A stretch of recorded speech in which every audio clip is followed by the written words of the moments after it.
What is going on? It is Alex coming back at you with another video, and today it is the beginning of our post-Senior Bowl 3 round mock draft. If you are new, feel free to like, comment, and subscribe. You guys know how to use YouTube. Below my face is my board. Below that are all the great ways to get involved in the community, as well as go and take advantage of our two sponsors of the show, Olipop as well as UnderDog Fantasy. Feel free to use those codes. Take advantage of it for yourself. I actually ended up getting those sponsors for myself, but always nice to get you a little bit of a bonus as well. Again, feel free to follow me over on Twitter because I'm very, very active there. And you get to go see, since I was at the Senior Bowl, all the stuff I was doing over there, including outfit checks. Yes, don't really ever do that, but y'all asked for it. Wanted to give that to y'all. And then feel free to follow me over on the Instagram page where I just post random stuff. So you guys can enjoy that as well. Let's get right into this. Let's have a great time. This is going to be 3 rounds split into 2 different days today, just like the normal draft. Day 1 is always round 1. Day 2 is rounds 2 and 3. Those of y'all who are veterans of the show know the deal. Let's get right into this, starting off with the number 1 overall selection. This mock, I'm going to be taking quite a few creative liberties, most likely, just because I think that I'm a little bit bored with the standard, exactly what everybody predicts is going to happen, top 10. So we're going to get a little crazy with it. Not with the number 1 pick, though. Number 1 pick, it is going to be Caleb Williams. But before we discuss Caleb, I want to discuss a landing spot for Justin. I sent him to pair up back with Luke Getsy, who apparently has thrown Justin under the bus there in Vegas. And yes, that's very unlikely, but I did think with Antonio Pierce wanting to be able to get his quarterback that is very mobile, it made a lot of sense. This video, we're not going to do that. I think Justin still goes for about a second-round pick, and I think the Bears are going to be heavily targeting a second-round pick. And looking at the teams that I think have that ability to send said second-round pick and are looking for a quarterback, I mean, unfortunately, there are a couple teams I wish could send a second-round pick, like Seattle, that, maybe you could test out Justin there. But I'm looking heavily at the Steelers here. That's like honestly the number 1 team I'm thinking of sending to in this draft specifically. It just makes a lot of sense for Pittsburgh. The Mr. Rooney ended up saying we haven't ruled out any options as of yet. But you could also talk about the Falcons here because I think the Falcons do need a quarterback. But, I've already sent him to the Falcons a billion times at this point. I am going to, a fun idea is New England ending up getting Justin Fields and potentially sending their 3rd round pick in, as well as maybe a future 3rd to make up for that differential in value. But that's a big if. I'm not going to take that creative liberty today. So I'm going to send Justin to the Pittsburgh Steelers, my team, the Pittsburgh Steelers, because we haven't nailed the quarterback since Ben Roethlisberger. And at pick 20, I don't think we're going to either. I will take that 2nd round pick. We're not going to send actually any future draft capital at the moment, but Justin's a multi-year starter. He is an instant upgrade. Arthur Smith is used to having a mobile quarterback. Yes, Kenny could technically fit into that mold as well. But if I'm going to just try to remain optimistic here, if he revived Ryan Tannehill's career, maybe he can keep Justin Fields on the right track. Maybe it does end up being just a day 3 pick. I'm not sure. Or a later day 2 pick. Maybe it is a combination of a future day 2 pick and a day 3 pick this year. But what I do know is that I'm sending Justin to the Steelers in this video because the Steelers do need an upgrade at quarterback. At 20, I just don't know if Bo Nix or Michael Penix are going to bring the day 1 impact that Justin Fields might. So we're going to get Justin Fields on the Steelers, Caleb Williams on the Bears. You get 5 years of pretty damn cheap contract, as well as a ton of talent with a player who has already went very public by saying that he is not against the Bears. That is old news. So don't try to come at me with that. Maybe he's a little bit of a diva, but until Antonio Brown became ESPN's CEO, he actually, he's always been a diva, but he was one of the best players on the field. And that's what mattered the most, right? On the field talent is what matters the most. He doesn't look like he's actually a douchebag to his teammates. Maybe he's just a little bit of an awkward guy and is a little emotional. As long as it doesn't actually affect the teammates, that's all that really matters. And I think Caleb's going to be a great Chicago Bear. At pick number 2 for the Washington Commanders, I'm going to throw a little bit of curveball in on this one. I've been talking to Washington fans quite a bit. And yes, there is a high likelihood that they take a quarterback. I take one every week. But today, We're not doing that. We're not doing that today. We're actually going to trade with a team that I just talked about. And it's a team that definitely could use a quarterback. It's a team that has been noted as to trying to get calls up into the top 10. So that team is going to be the Las Vegas Raiders. I think they are a prime target for a move up here. I also think that the Atlanta Falcons should be a team that tries to get a nice little inch up into the top 10 or into the top 5 to select a quarterback. Dark horse team here actually would be the New York Giants, but obviously they're not going to trade with Washington, mainly highlighting the New England Patriots or Arizona as potential move up candidates. So I'm actually going to make a trade here with, because again, they are rumored as to trying to make a move into this range. Could go Minnesota Vikings here for them to make a move up if they don't want to go after Kirk, but they have so many holes. It's just very difficult to think that that is going to be the likely option. Of course, from a trade from this far, this will take multiple first-round picks. Washington, I think, should be trying to prioritize future draft capital. I'm not going to toss in that second. Instead, I'm going to toss in a 2025 or 2026 second-round pick here as well. So it'll end up being 2 firsts. Maybe it could end up being 3 firsts. Again, do that negotiating on your own. For this mock draft, it will be taking the first and third round pick from the Vegas Raiders. I don't think Washington, with 2 second-round picks as it is going to be necessarily honing in on this pick right here. But maybe it could be a 1-3, 1-3, 2. Maybe you toss in a player in there. But for the sake of this mock draft, this is what's going to truly affect it. So Washington gets to move back, and the Raiders get to move up. So Vegas moves up. Again, we're tossing in a 2026 pick in here, but PFF just doesn't allow that. Vegas moves up, and Antonio Pierce ends up getting his guy who he's coached before, and that's Jayden Daniels. Love Jayden Daniels. It's a very expensive trade. Maybe you have to toss in Max Crosby, but I think Caleb Williams is the prized piece in this puzzle. And, Drake Maye could be valued similarly, but Antonio Pierce has experience with Jayden Daniels, coaching him at ASU. He's a phenomenal coach. Jayden's a phenomenal player. Needs to work on his middle of the field processing, but he has all the weapons day one.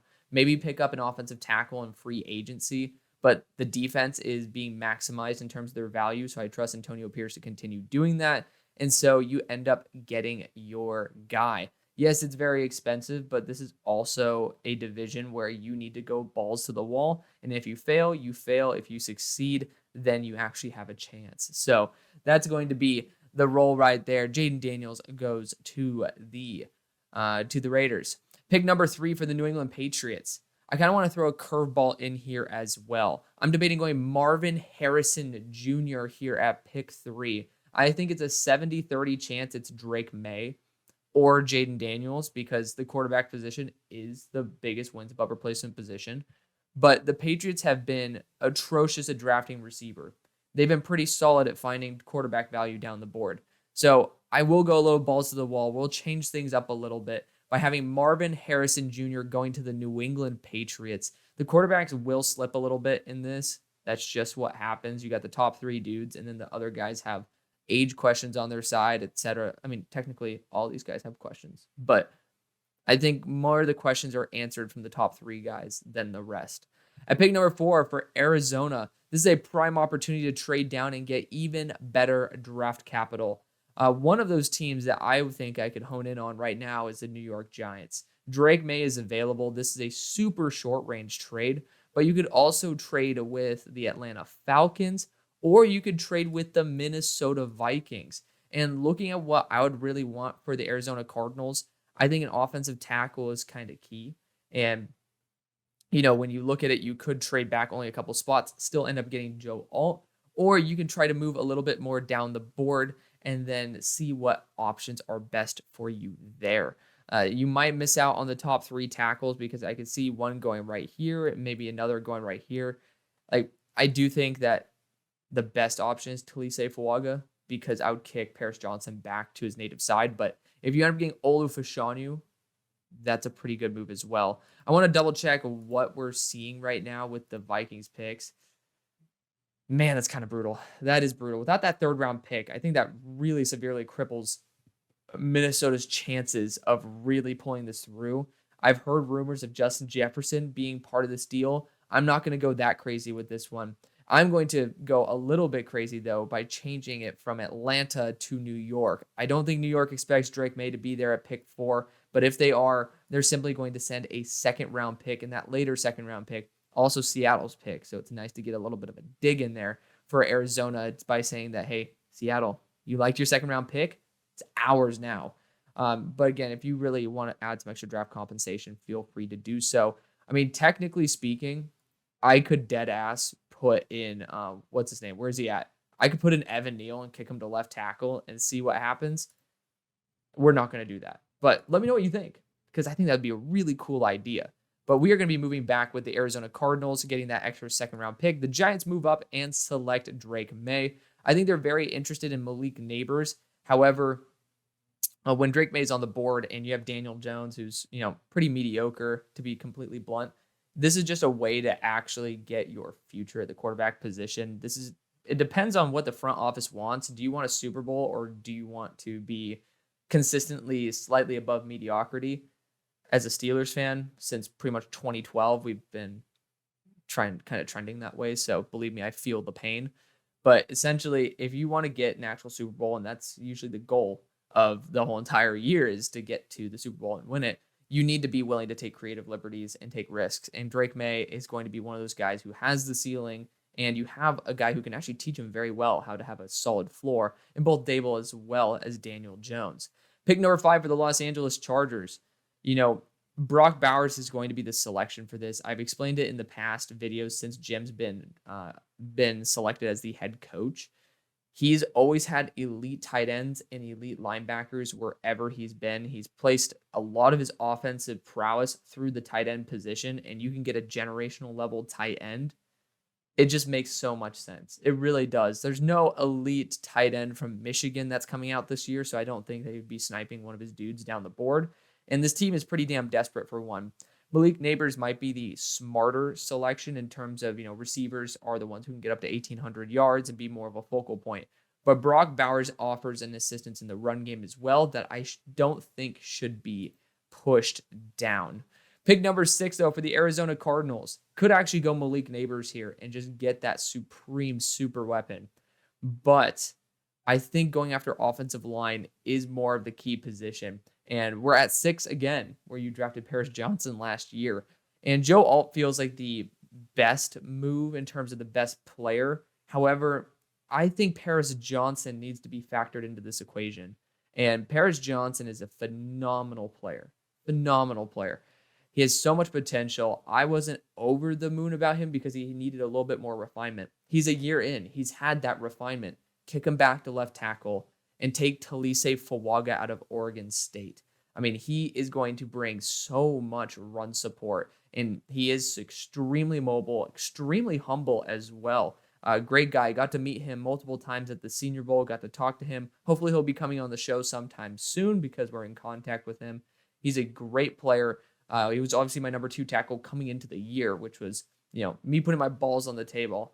I've had a lot of misses, but this was probably my biggest early on success. I'm going to be going Talise Fuaga out of Oregon State. Yes, Joe Alt is a great move. If you like that, go for it. But for me, I think Talise Fuaga brings the upside of allowing Paris Johnson to be his best self as well. Pick 7 for the Tennessee Titans. This is going to be Joe Alt.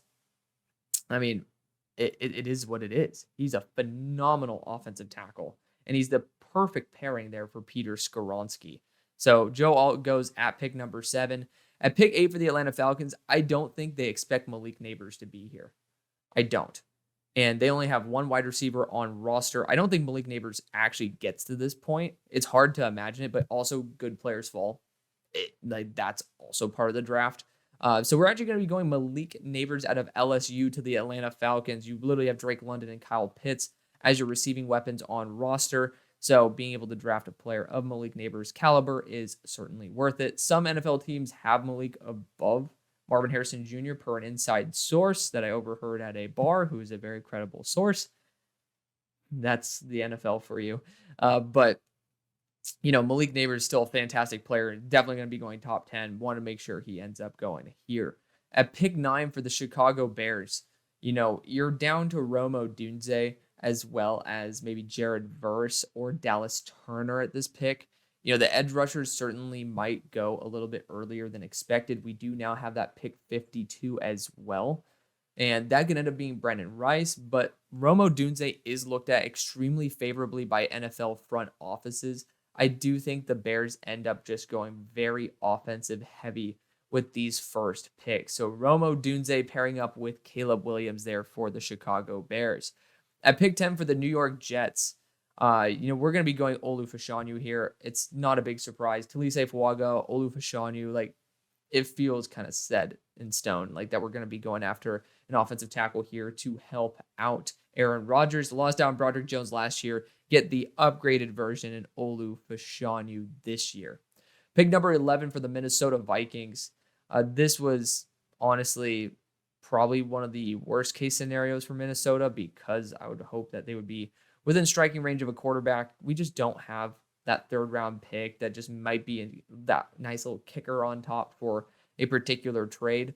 I think this is a great opportunity to trade down, get some extra draft capital. The question is who's good enough for people to move up for? And, I am looking right now at some teams that are going to be looking for offensive tackle. I'm looking at Washington pretty heavily here. Washington also needs those edge rushers as well. And there's some key edge rushers right here. I'm also looking at the Saints, who might want to jump Washington for an offensive tackle. That's also pretty damn likely. So for the Vikings, I'm actually going to trade with Washington because Washington has that extra third round compensatory pick that might just make this trade just a little bit more valuable. It could trade that pick 77, but my goal here is essentially like maybe kicking a fifth on top of that, nice little kicker on it. But the goal is to get the Vikings a third round pick and the Commanders essentially just get your guy. So we are going to make this move. We're going to move up with the Commanders. Edge rusher is the prime position to target for this team. I am going to trust Sam Howell. That's, I'm trying to, show y'all that I'm going to go with Sam Howell in this equation.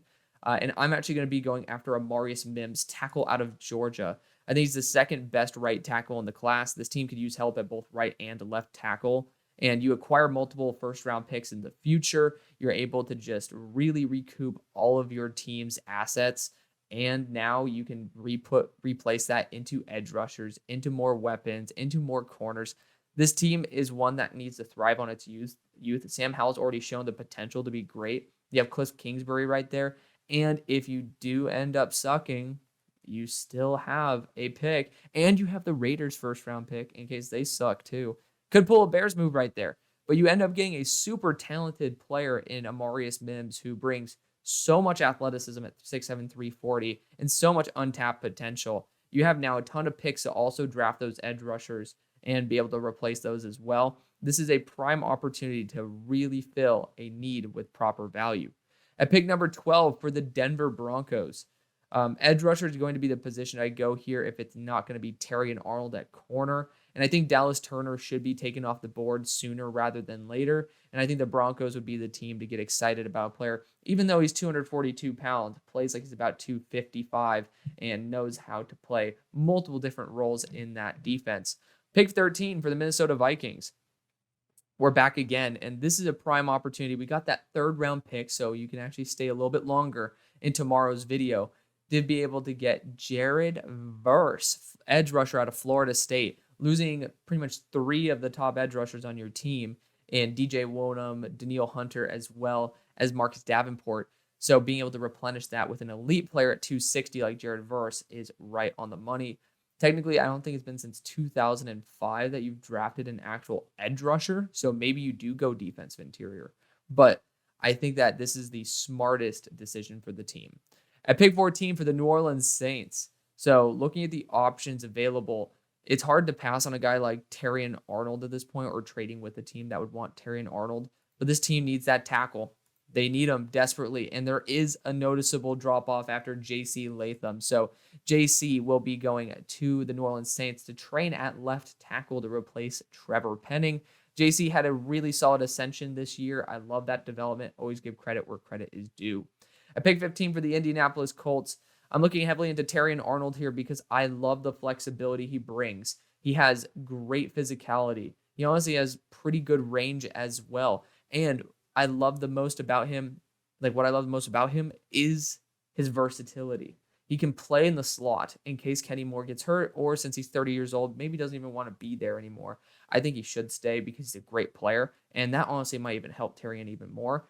But Terrion also is so smart in zone coverage that I'd be putting him anywhere on the field. I think he should be someone who plays every single snap, and that is not an understatement. I'm genuinely being very serious by saying Terrion Arnold is someone you want to give a ton of reps. Give him more and more and more experience. This guy's going to flourish into a superstar. At pick number 16 for the Seattle Seahawks, I thought about going after Troy Fautanu as I did in yesterday's video. I think that's a very smart move for the team because also with Abe Lucas's degenerative knee injury, this could be something that is a contingency plan at that position. However, I'm not going to do it. Someone brought up a great point yesterday and a great suggestion, and it's Jackson Powers-Johnson. I think he brings, one, versatility at center and guard. I know he's only played right guard, so you're going to be putting him at left because I think that Bradford is a beast. I think that Oluwatimi's a beast. But this team really does value that interior offensive line position. He's right down the road, and this dude he has unending motor. I love that. This guy just wants to play football and just go through people. That's a very valued asset. So this is a little bit early in my opinion, for Jackson Powers-Johnson, but what team has, drafted people early besides the Raiders without any care or with disregard for our opinion? And it's going to be the Seahawks. So I think that's going to be the little bit of the curveball right there. They're going to draft him as an offensive guard, but had a very solid Senior Bowl week. He has great potential. He has only had 1 year at both guard and center. If I'm not mistaken, he might have multiple years at guard, but only 1 year at center, and he still progressed exponentially as a player who is extremely smart as well. That's a big asset. Again, injuries happen. This guy can fill anywhere and be a legitimate contending starter. At pick 17 for the Jacksonville Jaguars, Bulky still there. Would have loved Jackson Powers-Johnson, honestly, to this team. That's a dark horse pick in round 1, by the way. But, the GM who ended up selecting Tyson Campbell is the one who is still there. So I think the value at his cornerback position is going to be similar. And a corner that does bring all that to the table and probably will be going in the top 20 is Quinyon Mitchell. I think what he brings in terms of the physicality and also demonstrating after being almost exclusively in off coverage at the Senior Bowl, showing how well he can play on the line of scrimmage, that is a very valued asset. And being able to have that schematic versatility kind of shows that he can be a starting corner no matter who is running your defense. And that should be commended a little bit more than maybe it is currently. So trying to get Quinyon a little bit higher. He is a top 40 player for me, but that is mainly because all 22 on Toledo is extremely scarce. At pick 18 for the Cincinnati Bengals. There we go. We took all the offensive tackles. I could go Tyler Guyton here, but I feel like that's a hair too early. I'm going to go defensive interior here. I'm going to be going Byron Murphy. Defensive interior has been a pride of the Cincinnati Bengals for probably the past 5 years. And I think this team is going to continue wanting to just pound the middle. And they lost a Super Bowl through a guy who, I took Byron Murphy to succeed Aaron Donald, but they lost their Super Bowl because of elite defensive interior. So I think they're going to go and say, it's our turn to ruin Kansas City's Super Bowl hopes with Byron Murphy, the next Aaron Donald. It's a big stretch, but I think he could actually end up developing with proper coaching into another version of Jalen Carter. He has those traits to me. Really special player. Pick 19 for the Los Angeles Rams. I think corner is going to be the move I go with for them. Jazon Newton would be a great choice, but I'm going to try to push up the corners a little bit more as well. Nate Wiggins is super versatile. He is extremely smart, and he doesn't really take off that many reps. He takes off parts of reps, but I think that's a little bit easier to solve than someone like Kool-Aid, who sometimes doesn't put pedal to the metal. Nate Wiggins will be the selection. Pick number 20 for the Pittsburgh Steelers. We sent our second-round pick for Justin Fields. Looking at the options available, I took Tyler Guyton in yesterday's mock draft. And got some mixed reviews on it, and that's okay. I mean, I think Tyler Guyton might not be a day one starter, but he's probably an upgrade over Chucks in the first place. So we're still going to be getting an upgrade day one. But I understand your sentiment. And, I do think maybe in free agency, we can get a stopgap guy. This might be a good opportunity to trade it back. And I'm looking at a corner like Kool-Aid McKinstry. Yes, we should be addressing corner, but I kind of want to go after Ennis Rakestraw Jr. Just full transparency. Really want to go after Ennis Rakestraw Jr. here. And, I mean, well, this cornerback class does fall off a cliff, doesn't it?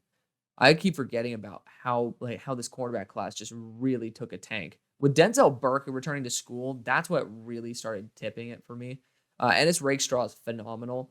I think Ennis Rakestraw is better than Kool-Aid McKinstry, but that's because Kool-Aid takes reps off. Kool-Aid might end up being the best player out of all the corners if he ends up getting his head and ass wired together. And I'm going to trust Patrick Peterson to get that done. We're going to go Kool-Aid McKinstry for the Pittsburgh Steelers here. At pick 21 for the Miami Dolphins. Defensive interior is a position y'all brought up. I think that's actually a super dark horse need for this team. Could trade back and get some extra draft capital for sure, but I don't know what defensive interiors are going to be there wherever we end up moving back to. I'm looking at T'Vondre Sweat here, and again, this is a team that when you do face the Patriots, when you do end up facing the Bills, there's a strong run assault. And also, I mean, hell, the Jets, we're not even talking about them. They just drafted an offensive tackle. They have Breece Hall. You need to be able to plug the middle. And T'Vondre Sweat is a super dark horse candidate for this pick.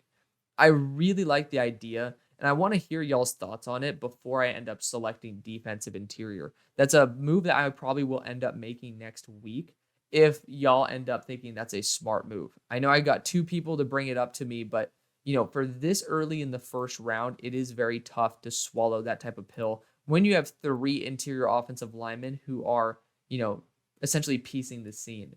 I'm actually going to end up looking at Troy Fautanu here. I think Jordan Morgan played himself out of the first. Troy Fautanu can actually end up eventually playing tackle, which is cool, especially in case of injury. But I think his best asset, he's going to be the best asset in terms of being a guard. So you have that versatility and you have the tenacity of him as a run blocker, being very mobile as well.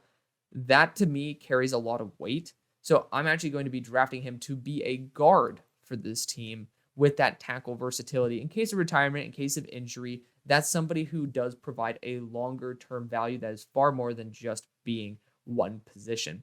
Pick 22 for the Philadelphia Eagles. I think Tyler Guyton might be a dark horse candidate for this team because this guy needs a year or two of development. Now, Lane Johnson probably won't be retiring within the first year or two. That's the big kicker. It's I don't know how much I can, I don't know if I could really trust it, right? I also do see that, corner is a position you could think about. Now, I've been seeing a lot of positive feedback. I know that the Broncos DB coach, I don't think he's been hired yet, but he's someone who's been trying to work with the Eagles there. Been seeing a lot of comments from Justin Simmons, and he's been actually hyping up the Eagles quite a bit. Deep down, if I were to make a prediction, I think they cut Byard and signed Simmons. That's going to be my prediction. So I don't know if they're going to be looking primarily at someone who could be that safety position. Cooper DeJean's spectacular. He ended up breaking his leg in November. I think we're starting to overrate him a little bit because we haven't seen him come back from that. And this Rakestraw, I think, might be the most ideal candidate for this team. But I'm going to try to go off of what I think Howie is looking for. And Howie always drafts earlier than we expect. I think Latu is another phenomenal option. He did a very solid job, but he does have some short arms. That might be something that turns some teams off, especially when there are medical concerns. So I'm actually going to draft Tyler Guyton here. I think he is someone who's proven so much talent, but at the same time needs more time to develop. The talent's there. This is exactly what the Eagles normally do. They draft a year or two in advance, and they end up looking like geniuses because they have someone who ends up coming in after someone retires and replaces them seamlessly. Now, it's very hard to do for Lane Johnson, but Tyler Guyton might be able to do it. At pick 23 for the Houston Texans, we're going defensive interior for him. I go T'Vondre Sweat every time. I think that's the smartest move. Get a guy to plug up the middle. Let's try to change it there in round 2, though. I think round 2 is going to be where I really start trying to tweak this draft. T'Vondre Sweat should be a first-round pick. He's a little bit limited in terms of lateral athleticism, but 350 plus pounds, kind of understandable. So T'Vondre Sweat plugging up the middle there for the Texans.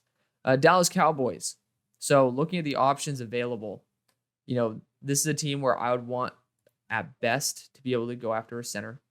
If Jax Powers-Johnson is here, that's kind of a dream. I would also want to look at a left tackle. The guys who are left available, Jordan Morgan, I think, played himself as a guard. He just has shorter arms, didn't have a great week. Quran is too developmental. Maybe it's a good spot at 56, but I don't know if he's going to be there. Graham Barton's a solid choice, but I would trade back to get him. And maybe that's exactly what we'll do. We have guys like Cooper DeJean, Jerzon Newton, Leatu Latu. And, I think that should carry some weight. You got Leatu Latu here. Of course, you can end up getting Braylon Trice or Darius Robinson or Chop Robinson down the board. So maybe it's not as valuable. But when you got Cooper DeJean on the board, I think teams should be willing to go up and get their guy. And this is a team that has actually gone up and gotten their guy 2 years in a row. And I think they're going to do it again. That's the Buffalo Bills. It's a shorter range trade for Dallas, but it allows them to reposition within close range and see if they like another option. I think this will take a third-round pick to move up approximately this amount. Feels about right. And so Buffalo, not many issues, not many holes. And Dallas just probably wanting to get a couple more shots, maybe get a depth receiver there, maybe get a nice corner there. We'll see what happens. But Dallas ends up repositioning themselves in a good spot to be able to draft proper value. And the Bills end up selecting Cooper DeJean right in front of the Green Bay Packers, who I always send Cooper DeJean to. But the Bills are looking for a future in the secondary. It's been 7 years since you brought in both Micah Hyde as well as Jordan Poyer. So Cooper DeJean is going to be the new future. Pick 25, though, for the Green Bay Packers. I usually really like this pick because I just end up having it be Cooper DeJean. That's not the case. So the Green Bay Packers actually might end up moving out of this selection because you got Ennis Rakestraw Jr. here. I do think that he's probably the best corner available. And we've lost both Kalen King, who could have actually solidified himself as a first-round pick if he wasn't an absolute bum at the Senior Bowl.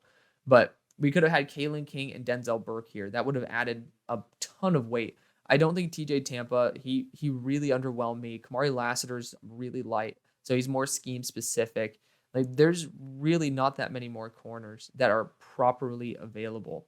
And I think this might be a move to eliminate the potential of him going to the Lions. I'm going to go Ennis Rakestraw Jr. here. He's my number 2 corner in the draft. I'll scroll down a little bit so you guys get to see more. But he's my number 2 corner in the draft. He ended up not playing during the Senior Bowl because of a core injury they had surgery on. But that's the only reason he's here. He's super fluid, great build, someone who definitely will be a massive asset on any team. At pick 26 for the Tampa Bay Buccaneers, I think Leatu Latu or Braylon Trice would be the choice for them. The old heads are getting older. You need to be able to replace it with proper value, and Leatu Latu has a ton of momentum, so he's going to be the selection right there. They go back to the Pac-12 in the first round for their edge rusher. At pick 27 for the Arizona Cardinals, Jerzon Newton is here. Hard to say no. Our first pick was actually Tali Fuaga. We ended up trading back, ended up getting another second-round pick, which is awesome from the Giants. And, looking at the options available, it's hard to say no to Jerzon. You get a really top-end pass rusher upside who can actually play the run very well as well. This is a proper range for him. This is a great player. He is still a blue-chip player for me. Let's grab an elite high-upside defensive interior there in Jerzon Newton. Pick 28 for the Cowboys. Still seeing the quarterbacks on the board. Brian Thomas is on the board. I could definitely see a team trying to jump up to select Brian Thomas. Hell, we could see the Panthers get a little bit aggressive here. The Patriots already drafted their receiver. But, teams that could be looking for a complimentary receiver could be in the mood to make a move. I could see Dallas trying to trade back with some teams that are very wide receiver hungry, but I'm not seeing too many teams that are that desperate for a receiver. And I know the wide receivers that are, going to remain in place here for the Panthers are going to be good. So I actually might negotiate one more trade up with the Chiefs because I think the Ravens would be a sneaky opponent to try to steal Brian Thomas Jr. here So Jerry is going to end up continuing to move back because I know exactly the player I'm going to get for the Cowboys, and we can just continue getting good draft capital. Now, I don't know if they end up getting a third round pick for this type of move. I think ends up being a fourth round pick, but this allows Dallas to get good value, and you're still getting pick 131, which, that adds a nice little buffer between 124 and 174. That's going to be very valuable. So Brian Thomas Jr. ends up going to Kansas City. Pick 29 for the Detroit Lions. Edge rusher is probably going to be the position I go. Corner was my dream selection for this team. I don't think any of these corners are remotely worth it. It was like I really wanted to go with it. I think this cornerback class took a tank job. Like it really fell off a cliff. Defensive interior Chris Jenkins is a dark horse move for the team. I do think you could end up trying to target, a center or guard flexible guy like Jordan Morgan here, but I just don't think that's going to happen. This is a spot where I could see another trade out, but I'm actually going to go after an edge rusher. I love the idea of getting Luther Ellis's son, who y'all drafted in the first round multiple decades ago, but that's not going to happen either. Looking at the best complement, because Jonah's like 244 pounds as well. He's a pretty small guy. I think you could even see Darius Robinson jump Braylon Trice. Braylon Trice had 70 pressures this year, though. He actually ended up leading all FBS. He's still a top 10, if not top 5 player for me. And I think that he brings just a nice level of stability, similar to what Aiden Hutchinson was compared to Travon Walker. He was more the smart pick, more the safe pick, but, had the mechanical proficiencies. Obviously, I think Aiden Hutchinson's better than Braylon Trice. Aiden Hutchinson I think he's been my highest ever graded edge rusher. I'm pretty sure it's him or Will Anderson. Both those guys, phenomenal players. Braylon Trice isn't graded nearly as high as that, but he gets, for pick 29, he gets pretty damn close. At pick 30, though, for the Baltimore Ravens, wide receiver, going to be the position I go. And I love Troy Franklin. I think if you want to replace Odell Beckham Jr., Troy Franklin fits it to a T. A.D. Mitchell fits it to a T. You got just both of those options. Incredible. I think I went A.D. Mitchell last time, so I'm going to go Troy Franklin this time. But you really can't go wrong. Both those guys are phenomenal players. Troy has less of injury concerns than AD, and that's probably the only separator, in my opinion. But the Dallas Cowboys, I might make a move down for the third time just because I know the exact player I'm going for. It's Graham Barton. I think Graham Barton is exactly what the Cowboys are looking for. Someone who can play left tackle in case of injury, but should be the long-term option at center. That's kind of a dream selection. But I also can see the Niners being a team to threaten taking Graham Barton here. So I'm actually going to select Graham Barton there for this for the Dallas Cowboys. We ended up acquiring a third and a fourth round pick and still got the guy I wanted to get earlier on. At pick 32 with the San Francisco 49ers and ending off our day one, I think I might want to make a move out here. Still got Keon Coleman, who is an elite number 1 level wide receiver. I don't know how badly I want to irritate Panthers fans because I do that all the time. Dude, I'm going to piss off Cardinals fans by doing this. I already know. I know that y'all are going to get grouchy by me doing this. You hate trade-ups with a passion. I ended up getting you multiple picks. Let's pipe down. Let's pipe down. We're going to move up with the Cardinals. Yeah, we are. And the Niners are going to be asking for, honestly, not that much. This might be pick 104. It might be less than that. Since it's a 3-spot trade and it took 131 for Kansas City to move up, we're going to do 133. And honestly, the Niners could use that again. Look at that gap, 132 to 177. That does provide proper value. Yes, you say you need more picks. I got you an extra pick. Let's pipe down. There's only so many guys who you can have on a 53-man roster. You don't need to have 30 rookies on a 53-man roster. But the Cardinals are the team to move up and get a number 1 wide receiver for their quarterback, Kyler Murray. So the Cardinals are the team with 3 first-round picks, getting Tali Fuaga, Keon Coleman, and Jerzon Johnny Newton, getting 3 elite players with great value at each. So stay tuned tomorrow for rounds 2 and 3. Thank you so much again for watching and showing the support that y'all always do. See you on the far side.